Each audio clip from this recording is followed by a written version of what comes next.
السلام علیکم ورحمۃ اللہ وبرکاتہ. محمد حمزہ عباس ایک دفعہ پھر سے آپ کی خدمت میں حاضر ہے. آج کا جو سیشن ہم کرنے جا رہے ہیں وہ سر ڈاکٹر شہزاد صاحب کے ساتھ ہے.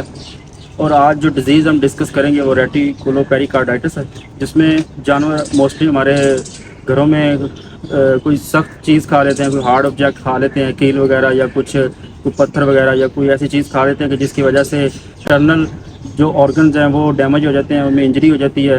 تو اس ڈیزیز کو ہم ڈسکس کریں گے سر شہزاد صاحب کے ساتھ. وہ ہمیں بتائیں گے کہ یہ موسٹلی اس کا علاج کیا ہے، اس کو ہم کس طرح سے ڈیل کر سکتے ہیں. اگر اس طرح کا کوئی پیشنٹ ہو تو علامات کیا ہوتی ہیں. اکثر جانور ہمارے بیمار ہو کے کھڑے رہتے ہیں اور ہمیں پتہ نہیں چلتا کہ یہ مسئلہ ہے. تو ہم آج جا کے یہ ان سے پوچھیں گے کہ اگر جانور میں علامات وہ کون سی ظاہر کرتا ہے کہ جس کی وجہ سے ہمیں پتہ چل سکے کہ یہ ریٹیکولوپیریکارڈائٹس ہے. اکثر ہمارے جانور ہمارے کوئی چیز ایسی کھا لیتے ہیں کہ جس کی وجہ سے ان کا جو پیٹ کے اندر جو آرگنز ہیں، جو سٹمک ہے، جو معدہ ہے، اس میں جا کے اسٹرک کر جاتا ہے. وہ چیز اسٹرک کرے گی، جا کے پھنس جائے گی، جس کی وجہ سے جانور فیور میں چلا جائے گا، جانور کھائے گا نہیں اور جانور ڈپریس ہو کے کھڑا ہو جائے گا. جانور ڈپریشن میں جب ہوگا تو اس کی وجہ سے اس کا ٹمپریچر بھی ہو سکتا ہے، وہ کھائے گا بھی نہیں، آف فیڈ بھی ہو جائے گا، جس کی وجہ سے پروڈکشن لاس بھی ہوگا. اور جو یہ والے مسائل ہیں اس کا ڈائگنوز بڑا مشکل ہوتا ہے، کیونکہ لوگ جو ہمارے موسٹلی جو کویکس ہیں، جو نیم حکیم خطرہ جان، وہ ایسے میڈیسن اینٹی بائیوٹک وغیرہ دیتے رہتے ہیں، حالانکہ ان کو مسئلے کا پتہ نہیں ہوتا. تو کون سی ایسی ٹرکس ہیں، کون سی ایسی چیزیں ہیں کہ جس سے ہم پتہ لگا سکتے ہیں کہ یہ جانور ریٹیکولوپیریکارڈائٹس کا پیشنٹ ہے اور اس میں یہ مرض ہے. تو یہ ساری باتیں ہم جا کے شہزاد صاحب کے ساتھ ڈسکس کریں گے. بسم اللہ الرحمن الرحیم. لائف اسٹاک اکانومی کے لحاظ سے پاکستان میں ایک اہم کردار ادا کر رہا ہے پچھلے کئی سالوں سے. جیسا کہ لائف اسٹاک میں ہم جانوروں سے بڑی زیادہ پروڈکشن حاصل کر رہے ہیں، تو اس کے ساتھ ساتھ بڑی زیادہ بیماریاں بھی ہیں، بڑے زیادہ مسائل بھی ہیں جو کہ جانوروں کے لیے مسائل کاز کرتے ہیں. تو ان میں سے ایک اہم بیماری ریٹیکولوپیریکارڈائٹس، جو کہ آج ہماری خوش نصیبی ہے ڈاکٹر شہزاد صاحب کے ساتھ ہم ڈسکس کریں گے، جن کا اس فیلڈ کے حساب سے بہت زیادہ تجربہ ہے. انہوں نے بہت زیادہ کیس ڈیل کیے ہیں اور اپنی خدمات سر انجام دی ہیں، اور ایک بہت بڑے ادارے رفا کے اندر بھی وہ کلینک پہ ہوتے ہیں جہاں پہ وہ کیس وغیرہ دیکھتے ہیں. تو آج ہماری خوش نصیبی ہے کہ آج ان کے ساتھ یہ ڈسکس کریں گے، وہ ہمیں اس کے بارے میں گائیڈ کریں گے. فارمر لیول کے اوپر وہ ہمیں بتائیں گے کہ یہ مسئلے کی علامات کیا ہوتی ہیں اور اس کو کس طرح سے ڈیل کرنا ہے اور اس کی ڈائگنوز کیا ہے. یہ ساری باتیں ہم ڈاکٹر صاحب سے کریں گے اور ان سے پوچھیں گے. السلام علیکم. وعلیکم السلام. ڈاکٹر صاحب، آپ کا بہت شکریہ کہ آپ نے ہمیں ٹائم دیا اور اس مسئلے کے حل کے لیے آپ اپنا ایک پیغام ہمارے ساتھ درج کرنا چاہتے ہیں. ڈاکٹر صاحب، ہمیں پہلے تو یہ بتائیں کہ ریٹیکولوپیریکارڈائٹس ہے کیا چیز؟ یہ کنفیوز کس طرح ہو جاتی ہے، لوگ اس میں کس طرح سے ان کو پتہ نہیں چلتا. یہ مرض اگر کسی فارم پہ آ گئی ہے یا کسی جگہ پہ ہے تو اس کو کس طرح سے ہم نے ڈیل کرنا ہے اور اس کی علامات یہ وہ ساری ایک اسکیچ بات. بہت شکریہ ڈاکٹر صاحب. آج آپ نے ایک بہت زیادہ ضروری بیماری کے حوالے سے پوائنٹ آؤٹ کیا ہے، تو میں انشاءاللہ کوشش کروں گا کہ آپ کو فارمر لیول تک آ کے بتاؤں تاکہ اس سے زیادہ لوگ مستفید ہوں. تو یہ جو ریٹیکولوپیریکارڈائٹس ڈیزیز ہے، اس کو عرف عام میں ہارڈ ویئر ڈیزیز بولتے ہیں. ٹھیک ہے. اس کی وجہ یہ ہے اس بیماری کی کہ جانور جو ہے نا کیل کھا لیتا ہے، کوئی لوگدار چیز کھا لیتا ہے، کوئی ویب کھا لیتا ہے، تو وہ اس کی جو ہے نا ریومن کے اندر چلی جاتی ہے. جیسے اس کی ریومن میں جاتی ہے، وہ اس کا ہارٹ کو، پیریکارڈیم کو پیس کرتی ہے، جس کی وجہ سے جانور کو تکلیف ہوتی ہے. تو اب یہ کیل یہ جو ہے نا یہ کہاں سے آتا ہے؟ یہ زیادہ تر وہاں پہ جو ہے نا جانوروں کو زیادہ مسئلہ آتا ہے یا تو جن جانوروں کو سائلج کھلایا جائے، یا جانور ایسی جگہ پہ رہتے ہیں جہاں پہ نئی بلڈنگ ہو رہی ہے، وائرنگ ہو رہی ہے. کیونکہ جانوروں کے اندر جب وہ چارہ کھاتے ہیں تو ڈسکریمنیشن نہیں ہے، ان کو سینس نہیں ہے کہ وہ ایسی چیزوں سے اوائڈ کریں.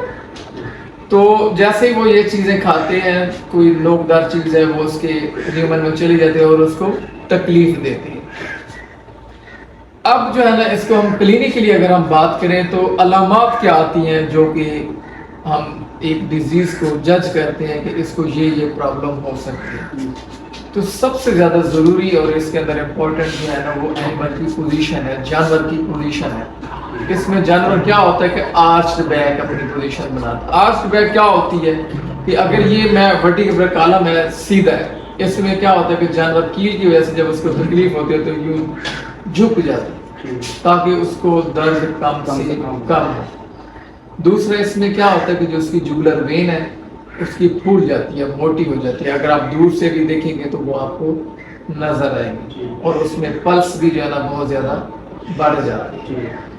تیسری جو چیز ہے اس کے اندر برسکٹ ایڈیما ہو جاتا ہے, جھالر کے اوپر جو ہے نا وہ ایڈیما بن جاتا ہے, پانی جمع ہو جاتا ہے, وہ بھی آپ کو دور سے نظر آتا ہے. باقی بھی بہت سی علامات ہیں جو باقی بیماریوں سے ملتی جلتی ہے, لیکن یہ وہ چیزیں ہیں جو کہ یہ اس کے اندر ہی پائی جاتی ہے. اچھا, اب اس کے اندر ڈاکٹر صاحب جو نیکسٹ اسٹیپ ہوتا ہے وہ یہ ہے کہ آپ نے اس کو علامات دیکھ لیا, اب آپ نے اس کو ڈائیگنوز کرنا ہے, کنفرم کرنا ہے کہ آیا کہ یہ وہی بیماری ہے یا کوئی اور ہے. تو اس کے لیے جو امپورٹنٹ ڈائیگنوسٹک ٹول ہے ہمارے پاس وہ ہے گرنٹ ٹیسٹ. گرنٹ ٹیسٹ کیا ہوتا ہے, اس کو ہم دو طرح سے کرتے ہیں. ایک تو کرتے ہیں ودر پنچ ٹیسٹ, اینیمل آپ کے سامنے ہوگا, آپ نے کرنے کا جو اس کا ودر ایریا ہے وہاں پہ دونوں آپ اپنی ہتھیلیوں سے اس کو پکڑ کے پریس کریں گے, دبائیں گے تو گرپ دیں گے, تو اس سے یہ ہوتا ہے کہ اینیمل یا تو جھک جاتا ہے یا نیچے بیٹھ جاتا ہے, اور ساتھ میں درد کی وجہ سے کراتا ہے. تو اس کا مطلب یہ ہوا کہ اس کو یہ مسئلہ ہے. دوسرا ہم اس میں یہ کرتے ہیں کہ آپ کولڈ ٹیسٹ جو ہے نا وہ پرفارم کرتے ہو. اس میں یہ ہوتا ہے کہ آپ راڈ لے لو, کوئی ڈنڈا لے لو, تو ایک بندہ اینیمل کی اس سائڈ پہ ہوگا, دوسرا جو بندہ ہے وہ دوسری سائڈ پہ آ جاتا ہے. وہ ہم راڈ یا ڈنڈا نیچے جو زیپ فائڈ ہے اس کے نیچے رکھ کے اینیمل کو ہم اٹھاتے ہیں اوپر کی طرف. جیسے ہم اس کو اٹھاتے ہیں تو اینیمل ڈسکمفرٹ فیل کرتا ہے, تو وہی وجہ اس کے سیم جیسے پہلے ہوتا ہے, اس کو درد ہوتی ہے, پین ہوتی ہے, تو ہمیں ایک کنفرم ہو جاتا ہے کہ اس کے لیے کوئی کیل وغیرہ کھایا. تیسرا یہ ہے کہ یہ ایک جو مطلب امپورٹنٹ ہے کہ ہم اونچائی سے نیچے کی طرف جانور کو واک کرواتے ہیں, تب بھی اینیمل کو جو ہے نا وہ جیسے اس کی پوزیشن چینج ہوتی ہے تو اینیمل کو تکلیف ہوتی ہے, درد ہوتا ہے. تو یہ ایک سادہ سی چیزیں ہیں جو کہ ہم ڈائیگنوسس میں ہمیں ہیلپ کرتی ہیں کہ اس کو مسئلہ کیا ہے. مطلب یہ کسان اپنے گھر پہ کر سکتا ہے؟ بالکل, کسان اپنے گھر پہ آسانی سے کر سکتا ہے, لیکن تھوڑا سا اس کو ہمیں بتانے کی ضرورت ہے. جب اس کو یہ آئیڈیا ہو جائے گا تو وہ گھر میں خود کر سکتا ہے, اس کو آسانی کے ساتھ یہ چیزیں کر سکتا ہے.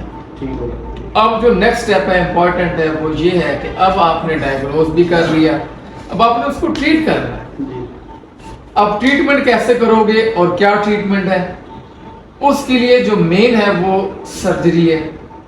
انلکیلی ہمارے پاکستان کے اندر یہ سہولت اویلیبل نہیں ہے. اس کی وجہ یہ ہے کہ ایک تو یہاں پہ پوسٹ آپ مشکل ہے, دوسرا سرجری ایک یہ بڑی امپورٹنٹ سرجری ہے تو وہ کنڈکٹ نہیں کی جاتی. ادروائز اس کا حل یہی ہے کہ آپ سرجری کریں. جو ڈیولپ کنٹریز ہیں اس کے اندر سرجری کی جاتی ہے. اگر سرجری آپ نے کر لی ہے تو پھر آپ ہفتہ 10 دن اس کو اینٹی بایوٹک دیں, ساتھ میں پین کلر دیں. اب ہمارے پاس یہ آپشن تو نہیں ہے. اب دوسرا آپشن کیا ہے کہ ہم جانور کو جو ہے مقناطیس کھلا دیتے ہیں. اب مقناطیس جو ہے وہ کیا رول ادا کرتا ہے, جو لوہے کی چیز ہے وہ مقناطیس کے ساتھ اٹیچ ہو جاتی ہے, اس کو چپک جاتی ہے. اب جو جہاں پہ وہ اس کی نوک چلی گئی ہے اب وہ اس کو تکلیف نہیں دے گی, پیس نہیں کرے گی, اندر چبھے گی نہیں.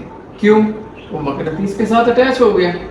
اب جیسے مقناطیس کے ساتھ اٹیچ ہوتا ہے وہ ہیوی ہوتا ہے تھوڑا, وہ ریومن میں پڑا رہتا ہے, پھر جانور کو تکلیف نہیں ہوتی, جانور کھاتا بھی ہے, پیتا بھی ہے, اپنی پروڈکشن بھی دیتا ہے, کام چلتا رہتا ہے. بے شک وہ پوری زندگی وہاں پہ پڑا رہے, مسئلہ نہیں. اب جو تیسری چیز ہے وہ یہ ہے کہ ہم ریڈیوگراف کرتے ہیں, لیٹرل ریڈیوگراف. اس میں صرف ہم یہ جج کر سکتے ہیں کہ اس کی ایگزیکٹ لوکیشن کون سی ہے, کہ لوہا کہاں پہ پڑا.